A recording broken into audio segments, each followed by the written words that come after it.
Hola, muy buenas tardes con todas, todos y todes. Es un gusto estar en un nuevo programa de Café y Derechos. Muchísimas gracias por esa sintonía, por acompañarnos a lo largo de estos 5 programas. Como ustedes saben, este es el último programa eh, coordinado dentro de esta primera fase del proceso educativo. Después vamos a tener una siguiente etapa en la cual se van a desarrollar actividades en el aula virtual de la Escuela de Derechos de la Defensoría del Pueblo del Ecuador. Para este último programa teníamos previsto contar con 3 invitados. Sin embargo, nuestro invitado del mecanismo de personas en situación de movilidad humana tuvo un percance en su salud y no nos puede acompañar en esta tarde. Sin embargo, quiero dar la más cordial bienvenida a 2 servidores de la Institución Nacional de Derechos Humanos del Ecuador que tienen una amplia trayectoria y que sin lugar a duda ustedes los conocen y han tenido mucho trabajo articulado con estas personas. ¿De quién estoy hablando? Estoy hablando de Carolina Rosero, servidora del Mecanismo de Prevención de la Tortura, y también de Francisco Bonilla, quien es justamente servidor del Mecanismo de Niñez y Adolescencia. Qué gusto tenerlos aquí. Bienvenido, bienvenida, Carito. Mucho gusto, por favor. Carito, unas palabras de apertura. ¿Cómo están? Muy buenas tardes, compañeros, compañeras, compañeres. Para mí es un gustazo estar aquí en representación de mi dirección. Esperemos que esta charla sea fructífera, que podamos compartir con los compañeros de las delegaciones un poquito y también que pues, ellos puedan retroalimentarnos. Muchísimas gracias, Caro. Panchito, qué gusto. Unas palabras de bienvenida a este espacio. Muy buenas tardes, igualmente con todas, con todos, con todos. Un caluroso saludo de Lore Chávez, nuestra directora del mecanismo, de Belén, de Jackie y de su servidor, que hacemos parte del equipo de protección y promoción de los derechos de los niños, niñas y adolescentes, ahora también de prevención de violaciones de derechos. Muchísimas gracias, Panchito. Qué gusto contar con ustedes. Y bueno, como ustedes saben, este programa es Café y Derechos. Y debe haber café sí o sí. Entonces, aquí tenemos nuestras tacitas de café y quería iniciar preguntándoles, ¿qué prefieren, café pasado o café soluble? Carito, ¿qué te gusta más? ¿Tú qué prefieres? Creo realmente que el café pasado. Tengo una cierta adicción, sobre todo por el café lojano. Creo que tenemos una producción bastante bonita e interesante que ojalá se pueda conocer en el exterior. Perfecto, muchas gracias. Y Panchito, ¿qué prefiere usted? Café pasado fuerte, si es de media mejor. Qué bueno, qué gusto. ¿Y alguna bebida alcohólica favorita, Carito? Nos haces de la tarde gana. Los servidores públicos no bebemos. No, realmente tengo mucho cariño al tequila, pero lo hago muy de vez en cuando porque eso te daña un poco la cabeza. La cabeza, ojo, ¿no? Pero bastante fuerte el tequila, ¿no? Sí, soy una mujer fuerte. Ah, qué bueno. Eso se necesita para este trabajo en la Institución Nacional de Derechos Humanos. Panchito, ¿una bebida alcohólica de su preferencia? El vinito está bien, ¿no? De vez en cuando un whiskycito, sin excesos, siempre alegra el corazón. ¿Y el vino, qué prefiere? ¿Qué cepa? ¿Le gusta Merlot, Cabernet? Me gusta el Shiraz y el tinto Shiraz, ¿no? Es el que me gusta más. Antes era el Cabernet Sauvignon, pero es que es una moda de todo el mundo, ¿no? El Cabernet Sauvignon, ¿no? Desde que descubrí el Shiraz, prefiero este. Pero también me gusta fuertes, porque es una cepa fuerte, ¿no? Es de las fuertes. Qué gusto, qué chévere. Igual yo también, a mí me encanta el vino tinto, el Merlot prefiero, que es como el más suavito, pero sí, eso yo también lo disfruto bastante. Y bueno, como siempre, la pregunta de rigor, ¿cuántos años tienen en la Defensoría del Pueblo? Panchito, por favor, cuéntenos cuántos años tiene la institución y si ha tenido algún cambio administrativo, cuál ha sido su recorrido. Bueno, yo tengo más de 20 años. Entré, creo que en octubre del año 2000, entonces ya serían como mínimo 22 de servicio, con un breve lapso de 4 años que estuve fuera de la institución en el Consejo de la Judicatura. Entonces es un recorrido bastante largo en esta querida Institución Nacional de Derechos Humanos, ¿no? Comencé desde la conscripción, ¿no? Yo comencé en ese entonces, en este edificio que se llama el que nos vio nacer, ¿no? Comencé como asistente del adjunto primero, que así se llamaba en aquel entonces, la segunda autoridad de la institución, Y de ahí fui de alguna manera evolucionando, asumí un cargo que era se llamaba Coordinador de Organizaciones de Derechos Humanos. Todas esas nomenclaturas han ido cambiando con el tiempo, ¿no?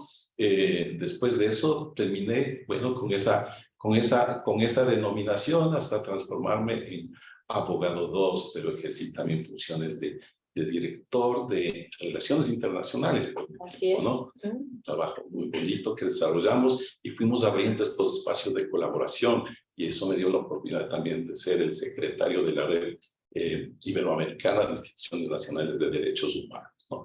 Esos fueron unos tiempos bonitos. En ese momento, también fui secretario de la Función de Transparencia y Control Social. ¿Y qué más? El presidente de la Comisión de Héroes y Heroínas, ¿no? El defensor del pueblo en ese entonces, como parte de esta comisión, digamos, su delegado era el presidente nato de esta comisión.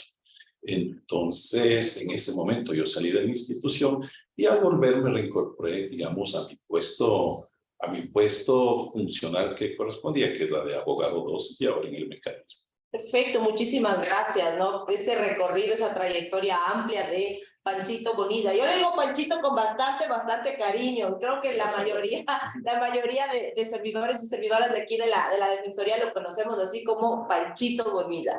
Y Caro, cuéntanos por favor, ¿cuántos años tienes en la Defensoría y qué cambios administrativos has tenido? Bueno, después de semejante trayectoria del Panchito, la mía es un poco más corta en la institución. Yo entré por concurso de mérito y oposición en el 2015 y entré al Mecanismo Nacional de Prevención de la Tortura. No me he movido de ahí. Sí he tenido la oportunidad de salir de la institución en 2 ocasiones a prestar mis servicios en otras instituciones, pero creo que lo más grato de todo este tiempo es que uno puede volver a su hogar, ¿no? Esta, a la final, es la casa de uno y bueno, ya te digo, la experiencia sobre todo en el mecanismo ha sido la que he tenido dentro de la Defensoría del Pueblo. Sí, y recuerdo claramente que has estado algún tiempo ya en el mecanismo, apoyando también los temas de educación en derechos humanos. La Carito es la educadora del mecanismo, al igual que aquí Panchito también se unió al grupo de educadoras y educadores de la Defensoría del Pueblo de Ecuador. Muchísimas gracias. Y si me pudieran comentar alguna anécdota relacionada con sus actividades de trabajo, la que ustedes quisieran resaltar. ¿Qué anécdota para ustedes ha sido importante? Porque tal vez les ha marcado, porque tal vez les ha generado algún sentimiento, algún aprendizaje, alguna enseñanza. Carito, por favor. ¿Anécdota buena o mala? La que tú Bueno, al ser esta una casa, básicamente, y una familia, siempre hay cosas, digamos, buenas y cosas malas, ¿no? Pero eso te ayuda a ser crítico. Yo creo que, y voy a partir de esto como para que también pensemos que la institución es una institución perfectible, ¿no? Yo cuando ingresé acá a la institución estaba embarazada y estaba de 7 meses. Claro, yo me ponía a pensar que en el tiempo en el que yo iba a tener la prueba para justamente quedarme en el puesto de trabajo eran 3 meses y yo no iba a poder quedarme los 3 meses porque ya estaba cerca de romper fuegos. La cuestión es que nadie sabía que estaba embarazada porque no se me notaba. Cuando yo llego a entregar los documentos, pues la directora de talento humano de ese entonces, mujer, lamentablemente, me dice algo así como, bueno, y si no tienes una buena evaluación, ¿qué vamos a hacer contigo? Porque no vamos a poder decirte gracias si estás embarazada. Claro, yo en ese momento sentía así como una cuestión, yo tenía una visión y un imaginario de lo que era la Defensoría del Pueblo, que se me vio como un poco truncado en ese momento. Digamos, por una cuestión buena, hubo mucha gente que se solidarizó con mi tema y, digamos, no pasó a mayores. Pero solo este comentario nos ayuda siempre a pensar, y no solo como funcionarios, sino también por estar en temas de educación de derechos humanos, que siempre hay que trabajar también casa adentro. A veces nos dedicamos mucho a eficacia casa afuera y es importante también ver los procesos que pasan en el interno. Así es, completamente de acuerdo. Creo que sí es fundamental que las áreas justamente que trabajan en estos ámbitos de talento humano, financieros, administrativos, creo que sí es súper importante que tengan también este enfoque, que trabajen también con el enfoque de derechos humanos, porque si no vamos a parecer 2 instituciones paralelas, separadas, y la idea también es que las decisiones que se tomen aquí, las políticas que se generen casa adentro, tengan este enfoque.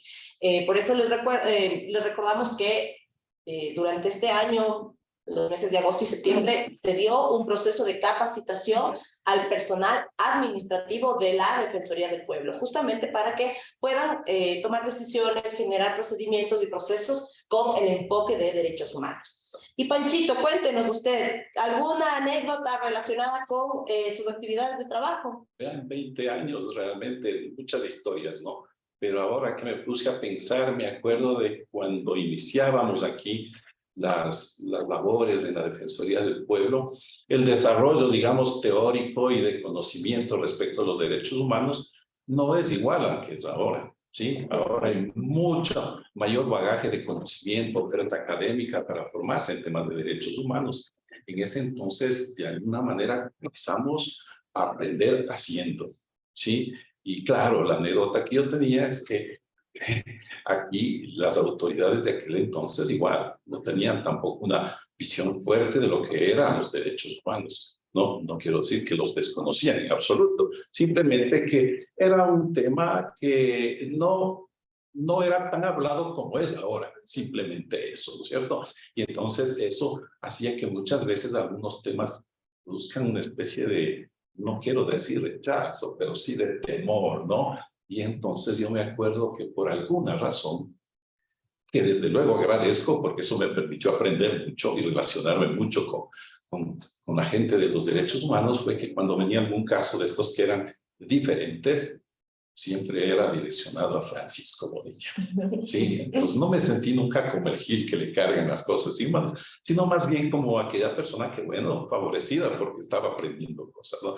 Claramente me acuerdo del tema de diversidad sexual, ¿no? Era un tema que en ese tiempo a las autoridades les generaba como un temor y tal. Entonces, claro, era Francisco Bonilla. Y así, digamos que esa situación que generaba en mí una situación de, obviamente, de disponibilidad, porque no podía decir no quiero. Así ¿sí? es. Lo que hizo es básicamente que vaya abriendo a varios campos supremamente interesantes, ¿no? Comenzamos el tema de migrantes, me acuerdo, el tema de defensa del ambiente, porque en ese tiempo todavía no había el reconocimiento de los derechos de la naturaleza. Así es. Entonces era la defensa del derecho ambiente. al ambiente sano, ¿no?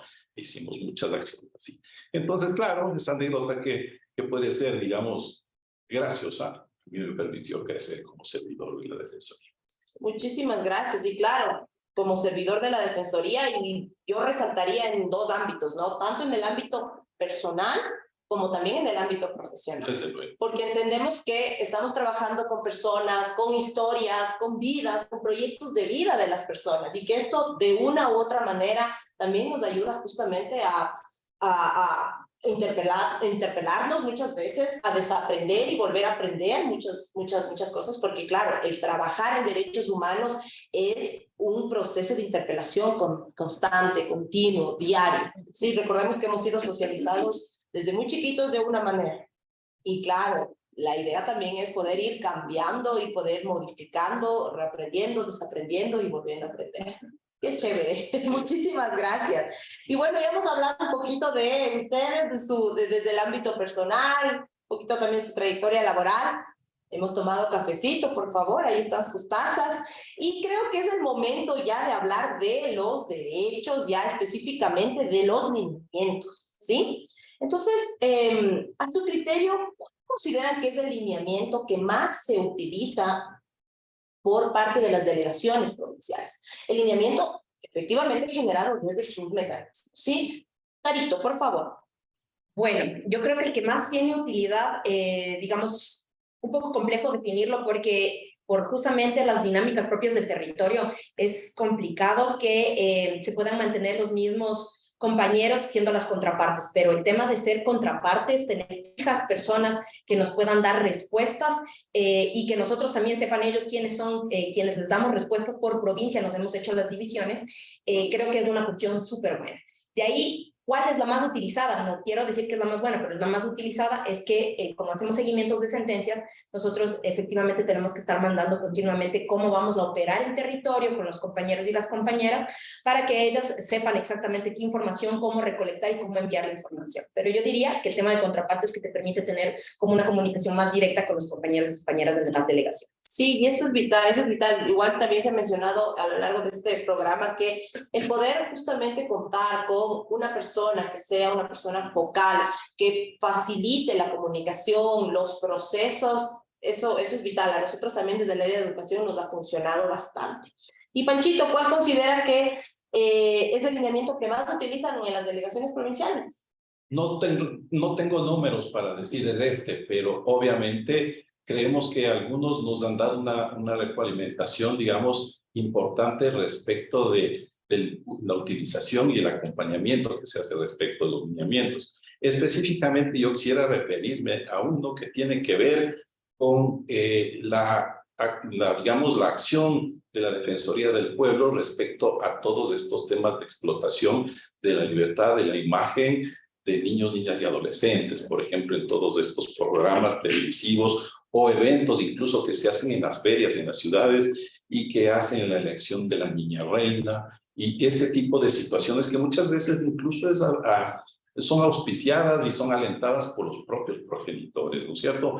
Pero que lo que hacen fundamentalmente estas situaciones es exponer a los niños, niñas y adolescentes a situaciones que no son naturales para ellos por su edad. Así es. ¿Sí? Y que por el contrario pueden generar una situación de exposición que puede ser tan grave que les puede hacer víctimas de otros tipos de violencia, sobre todo la violencia sexual, tanto material en el ámbito familiar como a través de redes. Entonces, este lineamiento que nosotros hicimos y que fue dirigido para una de nuestras provincias, para nuestros colegas que tuvimos un caso específico, que fue en Cañar, también ha servido efectivamente de ejemplo para otros casos de los mismos, ¿no? Y ahora que está la campaña electoral, se aplica también, y esto que es un mensaje para nuestros compañeros en territorio, ¿sí? La campaña electoral viene y hay muchos candidatos y candidatas que les encanta ser tiernos apareciendo con niños, ¿no? Ese es un tema de explotación de la imagen, de la dignidad, ¿sí? Y de la intimidad de los niños y de adolescentes. Sí, perfecto, muchísimas gracias. Y justamente, Panchito, muy interesante lo que nos ha compartido. Y creo que más bien aquí sí denos luces. Usted, ¿qué estándares considera que son los más importantes, ¿no es cierto?, que han servido de base de este lineamiento y tal vez de otros lineamientos que se han generado en materia de protección de derechos de niñez de niños, niñas y adolescentes? ¿Qué estándares usted cree que son como los más relevantes que se deberían tomar en cuenta cuando estamos justamente protegiendo y promoviendo derechos de niñas, niños y adolescentes? Bueno, primero hay que de alguna manera determinar qué es un estándar, ¿no? El estándar es una guía. Sabemos que los derechos humanos son derechos universales, ¿sí? Que no se aplican de la misma manera en absolutamente todos los países. Y entonces cada región, cada país va adoptando ciertos parámetros, digamos, ciertas guías que permiten que en esos territorios o en esos espacios o en esas regiones los derechos humanos, en este caso, en general, los derechos humanos, digamos, se acerquen más al ideal de promoción y de protección, ¿sí? Por las vías que corresponden. Para nuestro caso, a través de la normativa, de la política pública, del servicio público, de la aplicación de garantías constitucionales, ¿verdad? Entonces, esas guías, digamos, que en materia de niñez y adolescencia son muy claras, pero muchas veces poco entendidas, y comenzamos por el famoso principio de interés superior del niño, ¿cierto? Que se lo invoca muchas veces, pero sin tener precisión en el contenido, ¿sí? Entonces, se invoca ese contenido para cualquier tipo de decisión, incluso violatoria de los derechos de los propios niños, negándoles su autonomía, por ejemplo, ¿no? Entonces, el principio de, digamos, de interés superior del niño se fundamenta en la capacidad que tienen las personas que tienen decisiones que les pueden afectar a los niños, niñas y adolescentes, de que esta decisión sea la que más les conviene precisamente a los niños, niñas y adolescentes, no a ellos como adultos. ¿Sí? Acordémonos que el paradigma que establece nuestra Constitución y que recoge también estos estándares viene dado por una doctrina, que es la famosa doctrina de la protección integral de niños, niñas y adolescentes, ¿no? Que lo primero que recoge es que los niños, niñas y adolescentes son sujetos de derecho. Y como tal, y como tal, ¿no es cierto?, merecen la misma atención que merecen todas las personas, pero adicionalmente una atención especial por ser personas en fase de crecimiento y de, digamos, de desarrollo, ¿no? Entonces, a este principio del interés superior del niño se le añaden otros parámetros que son igualmente importantes, es el de prioridad absoluta, que tiene que ver con que en una situación donde se deba decidir entre dos derechos o dos personas incluso, siempre va a prevalecer el interés de los niños, niñas y adolescentes, incluso en contra de otros grupos de atención prioritaria, ¿no? Eso muchas veces puede ser malentendido como generación de una situación de exclusión, pero precisamente esa es la diferenciación que hace con el fin de tratar de... Así es. De igualar el ejercicio de derechos. Está el de corresponsabilidad, ¿no? La Constitución, dicen que el Estado, la sociedad y la familia son corresponsables digamos, del respeto. Y el de igualdad y no discriminación, que es fundamental. Si los niños son niñas, niños y adolescentes son sujetos de derechos, lo lógico es que sean iguales ante la ley. Esto rompe la visión tradicional, que para el caso de género se llama el patriarcado, ¿no es cierto?, el machismo. En el caso de la niñez se llama el adultocentrismo, ¿no es cierto?, que los adultos nos creemos dueños de los niños. Así es. Cuando los niños son seres autónomos, lógicamente en diferentes fases de desarrollo y de madurez, ¿no? Entonces lo que pretende este principio, este estándar, es que a los niños les consideremos en esa capacidad de ser sujetos de derechos y también de tener cierta autonomía para poder expresarse, para poder decidir por ellos mismos. Desde luego que un niño de 3 meses no va a poder hacer eso. Por eso este es un asunto, digamos, que va acompañando respecto de sus fases de crecimiento. Completamente de acuerdo. Muchísimas gracias, Panchito. Qué importante, ¿no? También ese cambio de paradigma de que los niños, niñas y adolescentes eran objeto de protección a sujetos de protección, ¿no es cierto? Y de derechos. Completamente de acuerdo, ¿no? Y aquí volvemos otra vez a la base de los derechos humanos, la dignidad, ¿no? Entonces, es decir, mirarles como seres dignos, ¿sí? Y iguales también, nos ha recalcado el principio de igualdad y no discriminación como algo vital en el momento de promover y proteger estos derechos.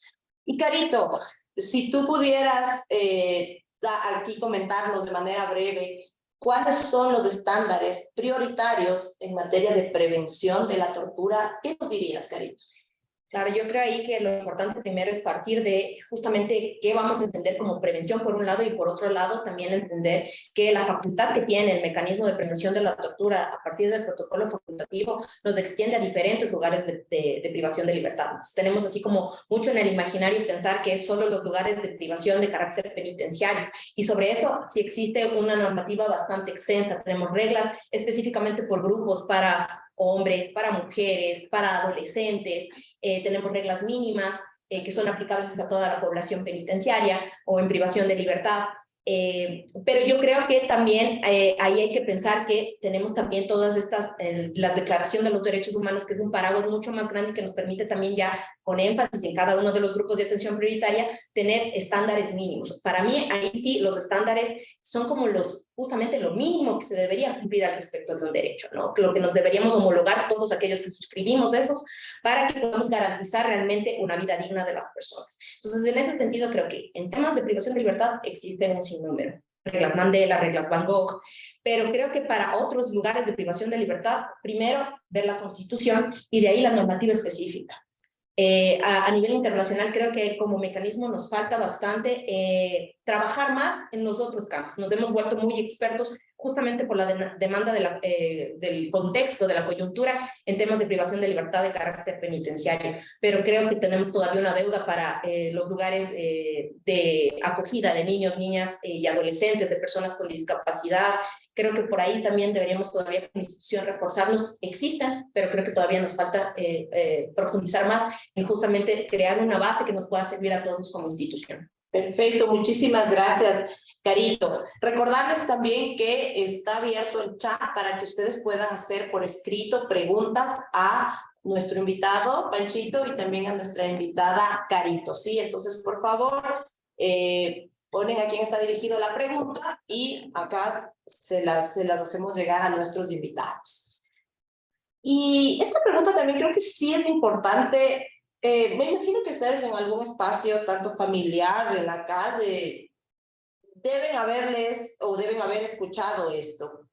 ¿Y ustedes qué responden cuando les dicen que defendemos a delincuentes? Y voy a comenzar contigo, Caito, porque dentro del imaginario, ¿no es cierto?, trabajar temas de privación de libertad se lo asocia directamente que están trabajando con delincuentes. ¿Cuál es tu respuesta cuando justamente te dicen esto, ¿no? Que defienden, que las personas que trabajamos en derechos humanos defendemos a delincuentes?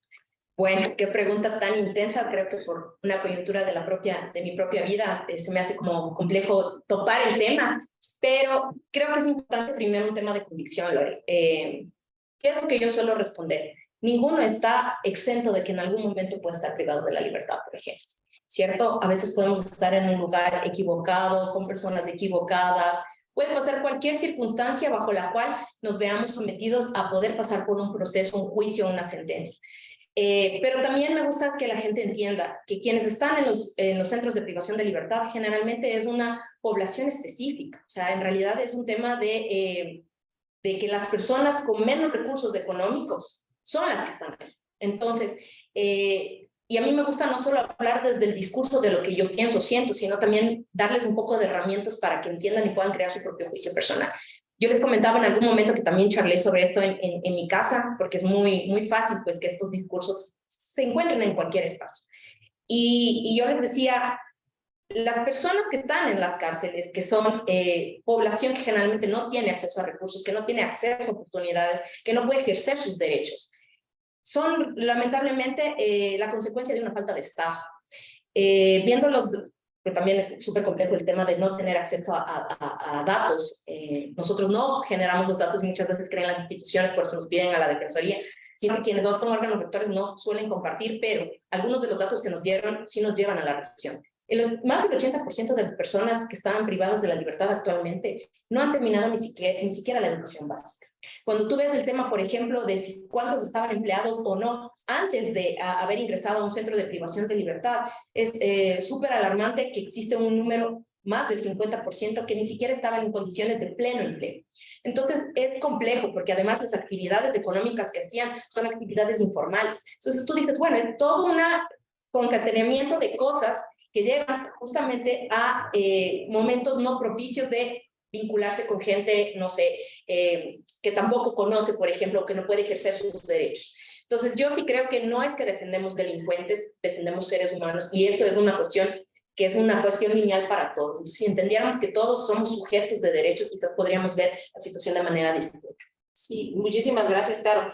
Y no olvidemos que la persona que está privada de libertad, el derecho que se ha restringido es el del libre movimiento, ¿no es cierto? Exactamente. Y ahí justamente mantiene los mismos derechos. Entonces creo que también eso es súper importante tenerlo en cuenta, tenerlo posicionado, y mucho más como servidoras y servidores de la Defensoría del Pueblo. Panchito, ¿cuál es tu respuesta? Bueno, yo quisiera comenzar por la frase final de Carito, es decir, nosotros defendemos a seres humanos.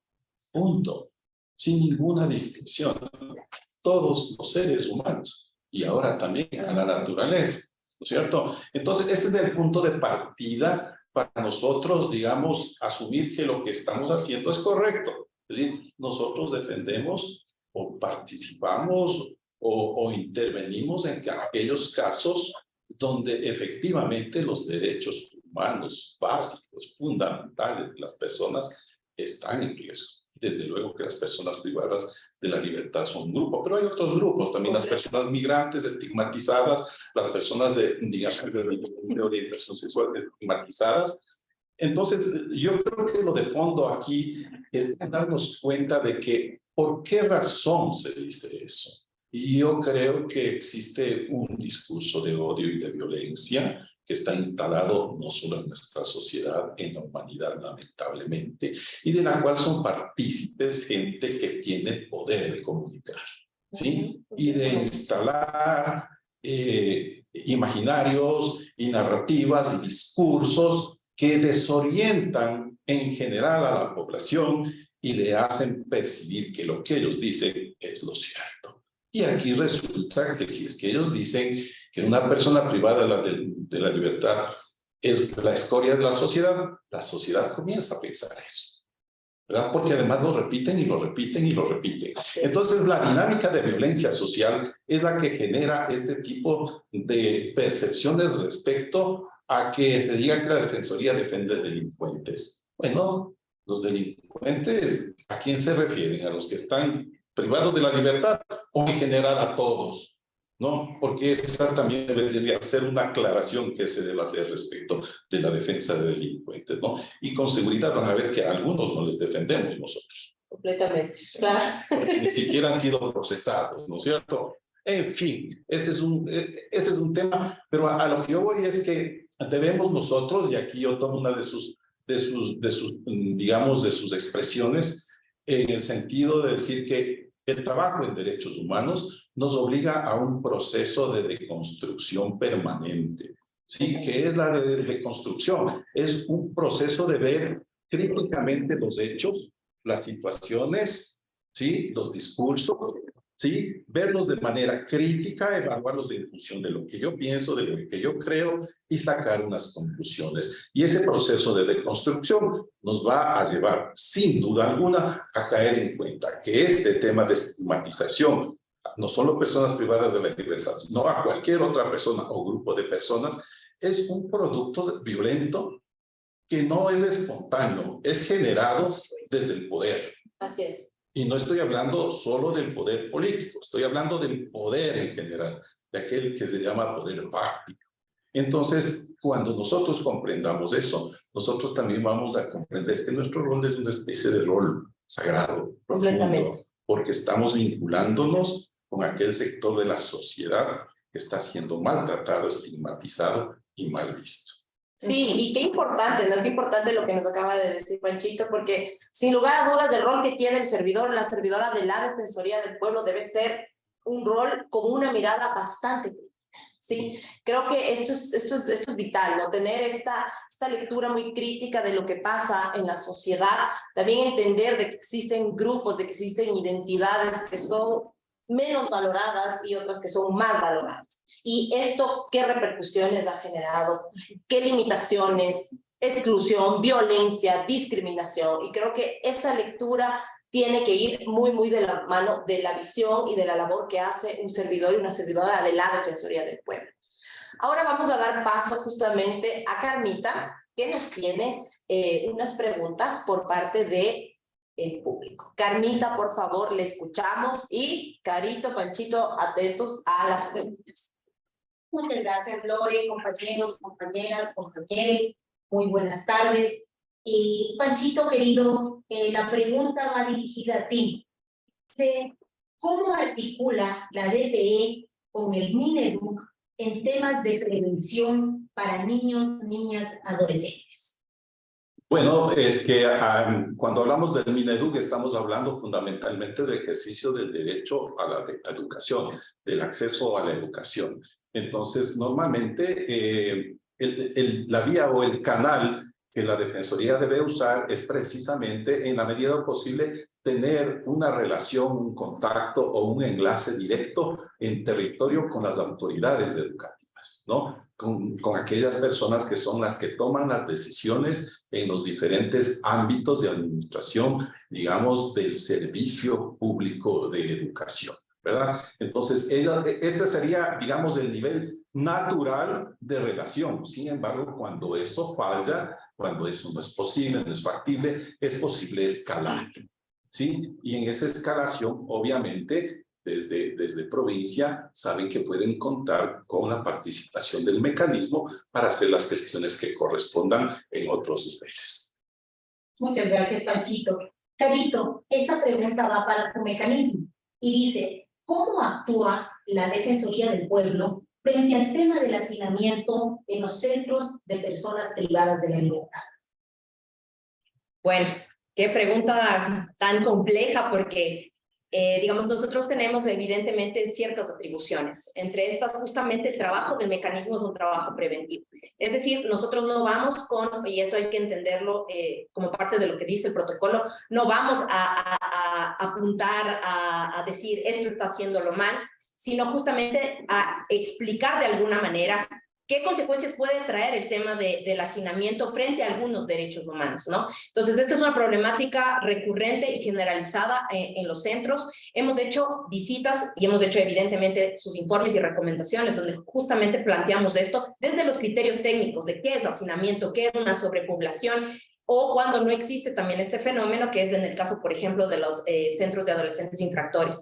Pero también hemos hecho mecanismos ya como garantías. El año, si no estoy mal, 2020, justamente por el tema de COVID, por ejemplo, hicimos una acción de protección. Justamente considerando que estos centros tienen hacinamiento, esta era una de las variables importantes para considerar que el COVID podría presentarse como una cuestión bastante compleja en la población penitenciaria. Entonces, frecuentemente estamos hablando del tema, frecuentemente también decimos a las autoridades, por ejemplo, que no abusen excesivamente del tema de la prisión preventiva, que se apliquen otros mecanismos, pero es una cuestión bastante compleja porque al menos, digamos, la función que cumple la Defensoría está continuamente ejecutándose. El problema son de los tomadores o los ejecutores de las decisiones.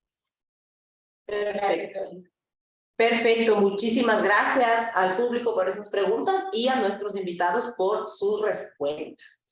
Y continuando con el tema de los lineamientos, a su criterio les ha generado más limitaciones o tal vez mayor tensiones con las delegaciones provinciales? Panchito, por favor. No necesariamente es un lineamiento que se haya dictado desde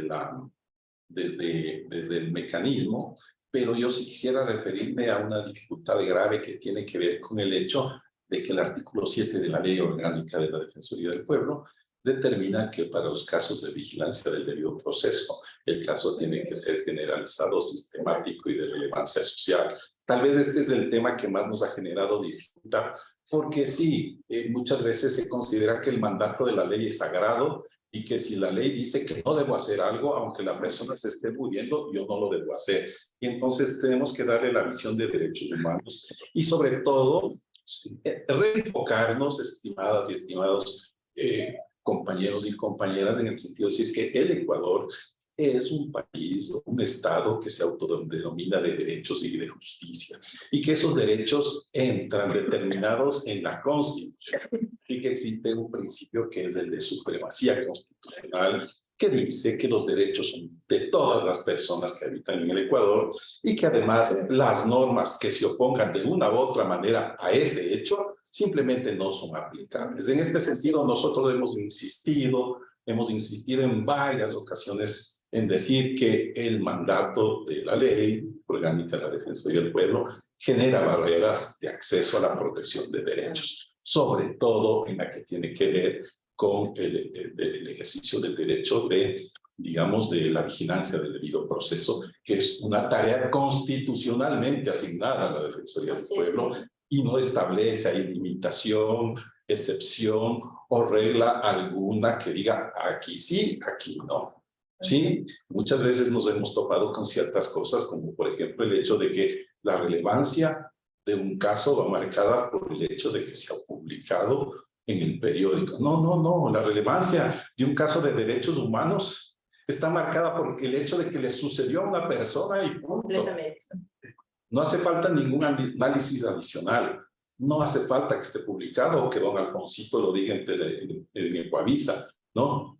Es sumamente importante determinar, estimados colegas, sí, que ese rol de la Defensoría del Pueblo no podemos renunciar, aunque la ley diga algo que de alguna manera pueda verse como un subterfugio para hacerlo. Perfecto, muchísimas gracias, ¿no? Y recordar algo que es importante, ¿no? Y como lo mencionamos, aquí si afecta el proyecto de vida de una persona, de un colectivo, esto es algo que para nosotros nos debería marcar ya el camino y darle la prioridad. Sí, no el boom mediático, no justamente el que esto aparezca en Twitter o en las redes sociales, sino basta con que esté afectando a una persona en su proyecto de vida. Creo que para nosotros debe ser esta guía para comenzar a activarnos y a gestionar todos los procesos defensoriales para tutelar o promover los derechos de estas personas que se han visto afectadas. ¿sí? Y Carito, ¿qué lineamiento nos puedes comentar que ha generado estas tensiones o tal vez algunas limitaciones con las delegaciones provinciales? Voy a hablar de dos, creo que una es consecuencia de la otra. Justamente el cambio del estatuto orgánico llevó a que el mecanismo de prevención de la tortura y la dirección como tal, porque el rol es de la institución, ¿cierto? Pero se ejecuta a través de nuestra dirección. Es el haber asumido también el rol de protección. Antes trabajamos únicamente lo que establecía en el protocolo facultativo, específicamente desde el espectro de la prevención.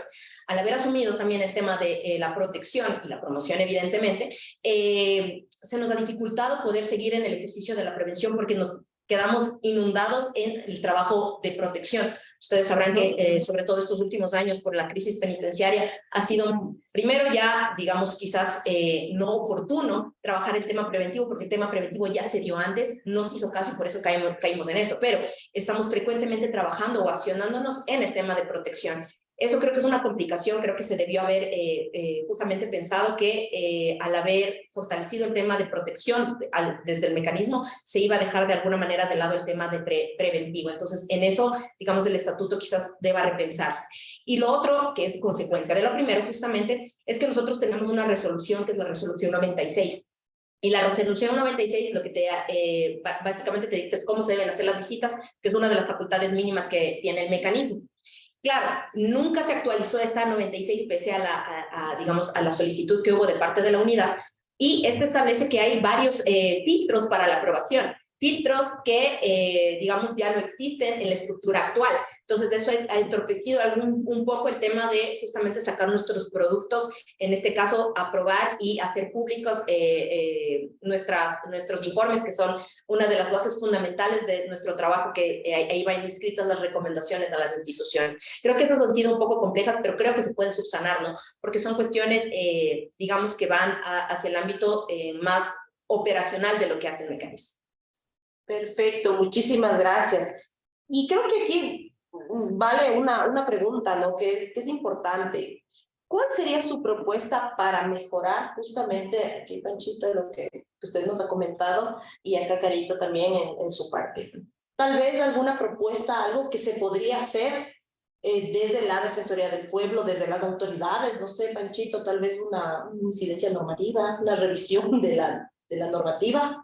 Sí, bueno, el tema de la activación siempre de los medios de garantía de derechos es, digamos, además son parte de nuestras funciones como Defensoría del Pueblo, ¿no? El ejercicio de esta potestad, digamos, legislativa, normativa de presentar proyectos de ley, pero también el de incidir en la política pública, continuar haciéndolo, porque lo hacemos, ¿no es cierto?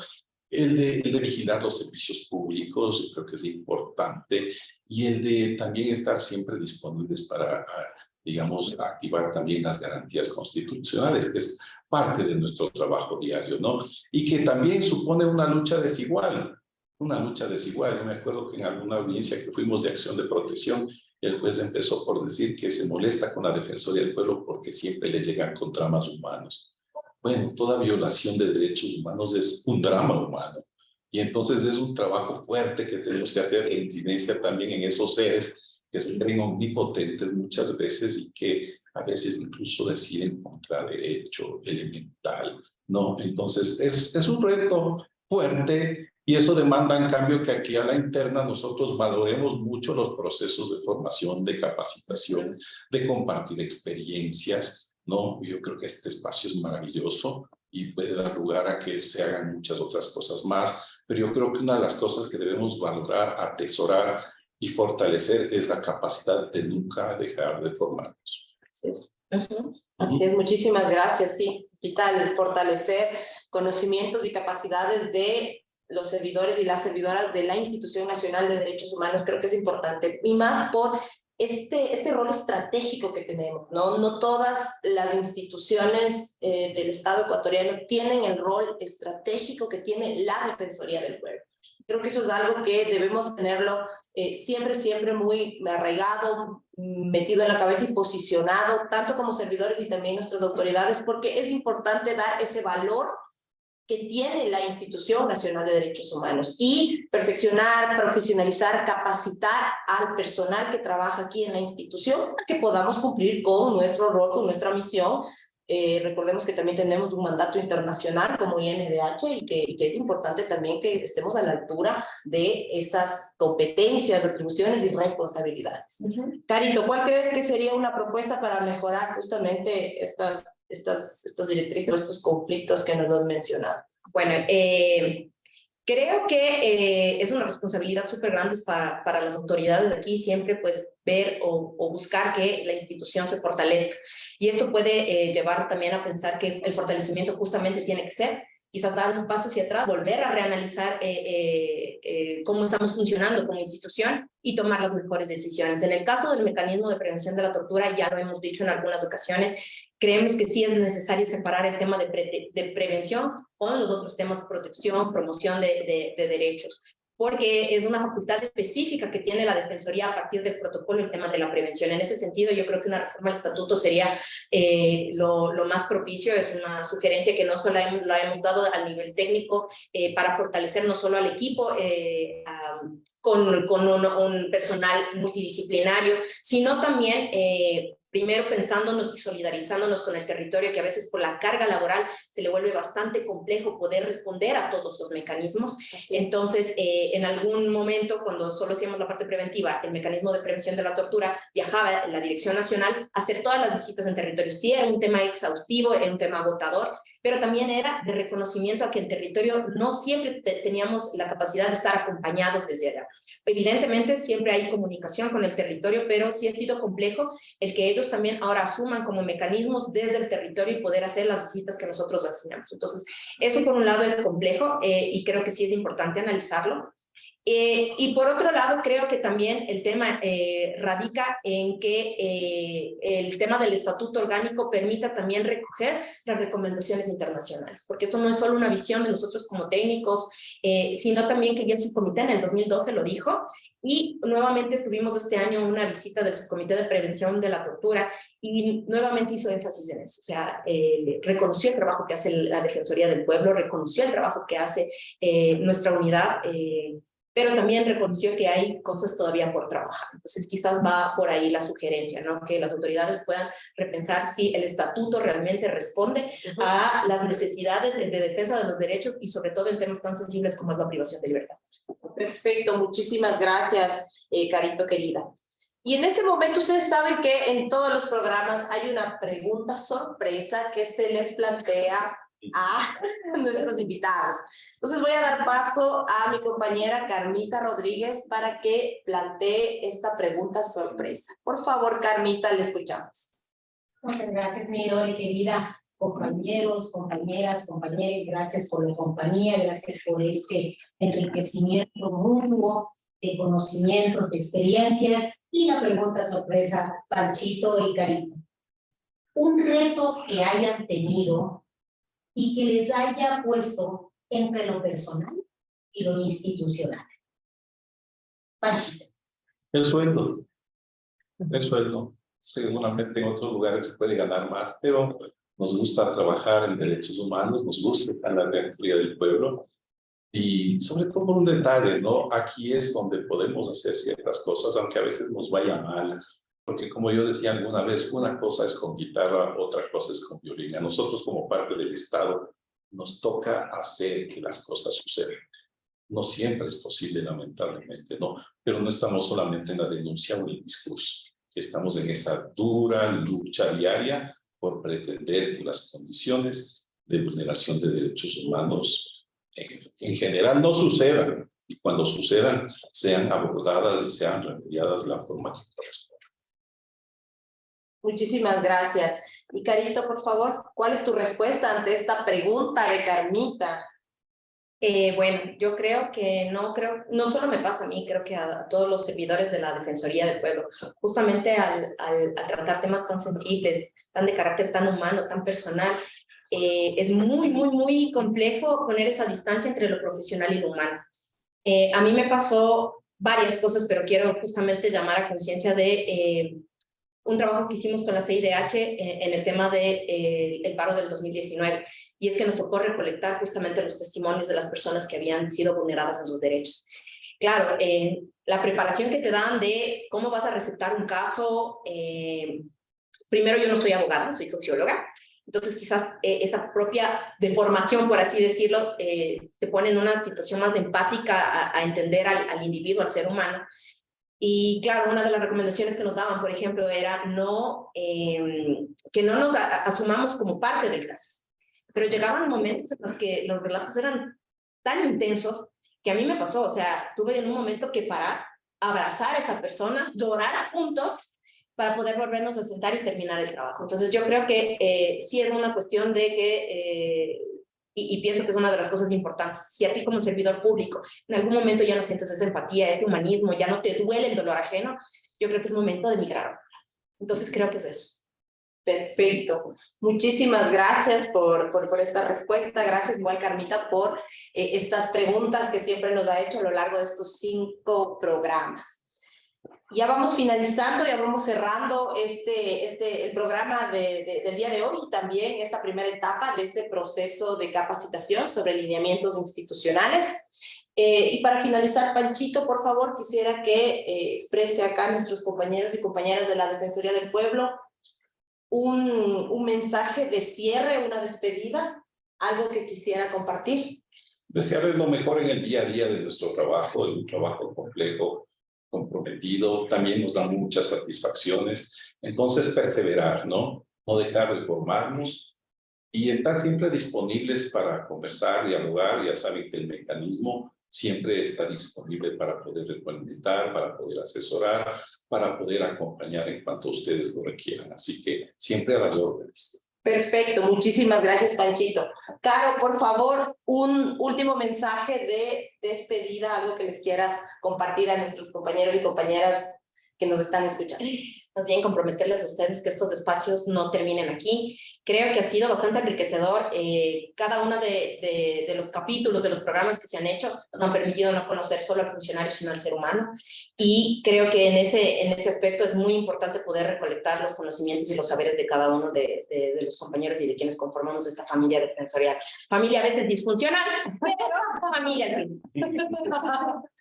Muchísimas gracias. Bueno, sí, como en todas las familias, ¿no es cierto? Tenemos siempre momentos buenos, momentos malos, pero creo que con el compromiso de siempre, con eso creo que eso nos va a ayudar a caminar y lo más importante que yo digo, creo que tenemos que estar unidos y unidas en la gestión por la promoción y protección de los derechos humanos.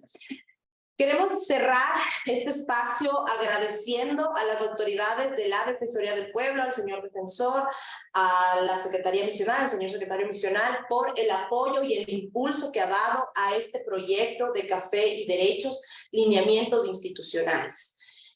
Para nosotros ha sido un gusto poder ser parte de esto, poder organizar este proceso que a nosotros también nos ha llenado de muchas satisfacciones. Estamos culminando esta primera fase, esta primera etapa, que es a través de los programas justamente de Café y Derechos. La siguiente fase va a ser en el aula virtual de la Defensoría del Pueblo. Pronto recibirán las instrucciones para poder acceder al aula virtual, acceder al curso y desarrollar las actividades que están previstas dentro de este proceso educativo. También las personas que aprueben y tengan más del 80% de participación en todo el proceso podrán acceder a un certificado, ¿sí? Estas horas que hemos compartido en este espacio educativo. También no quiero despedirme sin antes agradecer al equipo de la Dirección Nacional de Educación, liderado por Giancarlo Sotomayor, integrado por Carmita Rodríguez, por David Mantilla, por Gabriela Sánchez y por quien está en este momento hablando. Yo siempre digo, yo solo ahorita estoy dando la cara, sí, estoy dando la cara de todo un trabajo arduo que hemos tenido durante estas últimas 3-4 semanas. Sí, ha sido un proceso muy desafiante, también interesante y de constante aprendizaje. Todo esto es gracias al equipo de la Dirección Nacional de Educación. Y también muchísimas gracias al apoyo constante que hemos tenido de la Dirección Nacional de Tecnologías. En este caso, J-Lo, muchísimas gracias por ese apoyo. También a Robert, que también nos ha apoyado en algunos programas para que todo esto sea posible. No quiero igual dejar de agradecer a la Dirección Nacional de Comunicación por prestarnos el espacio, por darnos ese asesoramiento, esa asistencia técnica en cuanto a lo comunicacional. Y no quiero dejar sin mencionar a todas las personas, gracias a quienes han participado en este espacio, ¿sí? En cada programa, gracias a ese compromiso, gracias a esa preparación que han tenido, a las preguntas que nos han hecho previas antes del programa, muchísimas gracias. Comentarles que esperamos que el próximo año este proyecto de Café y Derechos continúe. Esperamos que podamos esto hacerlo en las provincias también y también, ¿por qué no?, fuera de la institución con otras personas que nos interesaría mucho entrevistarles y que también conocer estos puntos de vista. Muchísimas gracias. Ha sido un gusto compartir esta primera etapa de Café y Derechos. Que tengan una linda tarde y pronto tendrán noticias sobre el proceso en el aula virtual. Que estén muy bien. Muchas gracias.